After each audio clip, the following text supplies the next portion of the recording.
شهنازه مرادی و عطاالله حاجی زاده 11 سال با زندگی یک جایه دارند و صاحب 4 فرزند هستند. عطاالله زاده کشور افغانستان است و زمانی که به تاجیکستان در جستجوی کار آمده بود با همسرش شناس و عائله‌دار شده است. پس آنها در افغانستان زندگی را اختیار کردند و به گفته همسرش تا زمانی که طالبان به سر قدرت آمدند زندگی خوب داشتند. طالب شوهر ما زد، پاش شکست، ما این پای شکست خانه آوردم. سفارتی حتی ما روسیه سفارتی روسیه رفتیم. مثلا رفتم پناه بردم، التماس کردم که من انتقال ته، چنانه که دولت ما با دولت روسیه بسیار هماهنگی خوب دارن. ما خبر شدم که مثلا شهرونده تاجیکستان سفارت روسیه انتقال داده. من رفتم، من گفتن که تو دیر کردی، ما وجه گرفتیم آدم رای کردیم. سفارت ازبکستان رفتم، نتانستم. دیگر خانه آمدم، شب بود، طالبا حمله آوردن بالای خانه. شهنازه میگوید بعد این حادثه خانه گریز گشته و سرسانی های زندگیشان آغاز گشته است. تای در سفارت خودمانم آمدم در همین افغانستان. بچه های خودمان گفتن که از دست ما هیچ چیز نمیبیاد.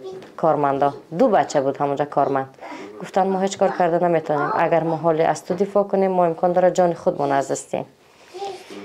و یارم هیچ چیز از دستشان نآمد، مجبور شدم به کوه تپه ها پناه بردم، به دهه قشلاق بغلان میگن اینا، در بغلان پناه بردم. حدود 1 سال من در قشلاق اینا زندگی کردم. مثلا در جایی که تنها انسان آب میخورد و همین زمین به گندم تا کاشتی میخوری زنده میمانی، دیگر کار و بار مثلا درس و تعلیم و تربیه و کودکستان و این خیلی چیزا نبود، صدیق و هیچ چیز نبود.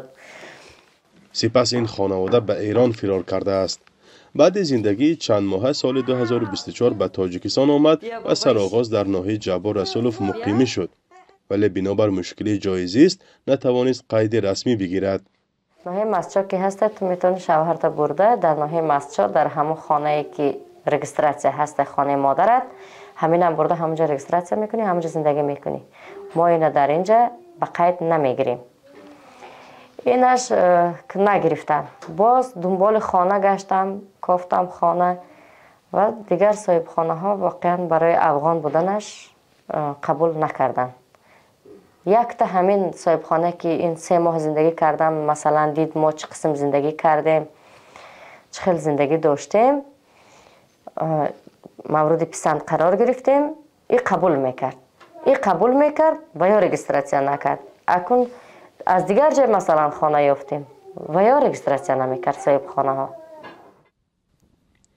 فعلا این خانواده میگوید با 4 فرزند خردسالشان زندگی سخت و سنگین دارند و میخواهد مقامات ذی-ربط و شخصان خیرخواه برایشان دستی مدد دراز کنند.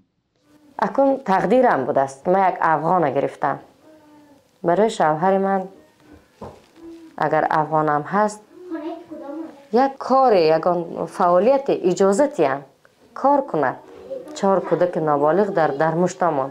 من از این کودکا یک چیزی ساختم، هر جای روم مثلا یک مکتب دیگر، بسیار کودکای من رنج دید. این بدترین چیز برای یک پدر و مادر همین هست که شرمنده ما فرزندای خود هستیم. بعد عوض شدن حاکمیت در افغانستان صدها شهروند آن به تاجیکستان فرار کرده، بخشی از آنها بنابر مشکلی بود و باش اخراج گردیدند.